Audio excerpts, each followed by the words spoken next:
നാളെയാണ് നമ്മളെ തുട്ടീൻ്റെ കല്യാണം. തുട്ടി പറയുമ്പോൾ നമ്മളെ കുട്ടിച്ചേൻ്റെ കുട്ടി. പിന്നെ നമ്മളെ തുട്ടിന്ന് വിളിക്കാനുള്ള കാരണം, പണ്ട് ഓള് കാന്നുള്ളോടത്തൊക്കെ തൂന്നാ പറയാ. അങ്ങനെ കുട്ടികളെ കണ്ടാ തുട്ടി തുട്ടി പറയും. അങ്ങനെ ഈ പേര് ഓൾക്ക് വന്ന്. പിന്നെ ഈ മൈലാഞ്ചി ഇട്ട് കൊടുക്കണതും നമ്മളെ വല്യ കുട്ടിച്ചേൻ്റെ മോളാണ്.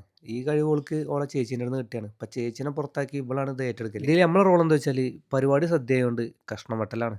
ചേന, ചേമ്പ്, തക്കാളി, വെണ്ടയ്ക്ക പറഞ്ഞ് ഒരുപാട് ഐറ്റം ഉണ്ട് ഇതുപോലെ വെട്ടാന്. പിന്നെ ഇവന്റെ വെട്ടം കണ്ടിട്ടാണ് പണ്ടാരി പറഞ്ഞത് പരിപാടി നാളെയാണ്. ഇതാണ് നമ്മളെ വലിയ കാരണമല്ലേ. ഇയാളെ അണ്ടറിലാണ് ഈ പരിപാടിയൊക്കെ നടക്കുന്നത്. പിന്നെ വീഡിയോ കണ്ടപ്പോൾ മൂപ്പര് എക്സ്പ്രഷൻ ഇട്ടു. ഇത് എന്തിനു വെച്ച് കഴിഞ്ഞാൽ അത് മൂപ്പർക്ക് തന്നെ അറിയുള്ളൂ. അങ്ങനെ കഷ്ണം വെട്ടും കാര്യം ഒരു സൈഡ് കൂടി ഡാൻസും പരിപാടി മറ്റൊരു സൈഡിലായിട്ടും പരിപാടികൾ ഉഷാറായിട്ട് പോകുന്നുണ്ട്. അങ്ങനെ നമ്മൾ ഉറക്ക ക്ഷീണം മാറ്റാൻ വേണ്ടി ചാവടിക്കല്ല പ്ലാൻ ഇട്ട്. അങ്ങനെ നേരെ മക്കാനേക്ക്. സമയം നോക്കുമ്പോൾ 1:06. സമയം കുറച്ച് കൂടിയോണ്ട് കടികൾ കുറച്ച് കുറഞ്ഞിട്ടുണ്ട്. പിന്നെ അതിലുള്ളതിൽ നമുക്ക് ഇഷ്ടപ്പെട്ട ബ്രെഡ് പൊരിയും ചായയും. അതാണ് ഞങ്ങളെടുത്തത്. അങ്ങനെ ചായ കുടിച്ച് വന്നപ്പോഴാണ് പണ്ടാരി അറിയണത് അടുപ്പിൽ മൊത്തം പുകയാണ്, തീയില്ലാന്ന്. നമ്മൾ വാങ്ങിയ വിറകിൽ കുറച്ച് പച്ചവിറകുണ്ടായിരുന്നു. അത് ലാസ്റ്റിക്ക് ബാക്കിയായി. അതാണ് സംഭവിച്ചത്. പിന്നെ ഗുഡ്സ് എടുത്ത് നേരെ വീട്ടിലേക്ക്. പിന്നെ 2, 3 കുട്ടിച്ചന്മാരെ വീട്ടിൽ കയറിയപ്പോൾ വിറക് സെറ്റായി. അങ്ങനെ അത് നമ്മളങ്ങട് പരിഹരിച്ചു. അങ്ങനെ സദ്യക്കുള്ള ഐറ്റംസ് ഓരോന്നോരോന്നായി റെഡി ആയി തുടങ്ങി ട്ടോ. പിന്നെ നമ്മൾ പോയി ഒന്ന് ഉറങ്ങി. പിന്നെ എണീക്കുന്നത് അതാ ഈ റവപ്പുമാവ് റെഡി ആയപ്പോഴാണ്. എന്നാ പിന്നെ നമുക്ക് അടുത്ത വീഡിയോ കാണാം.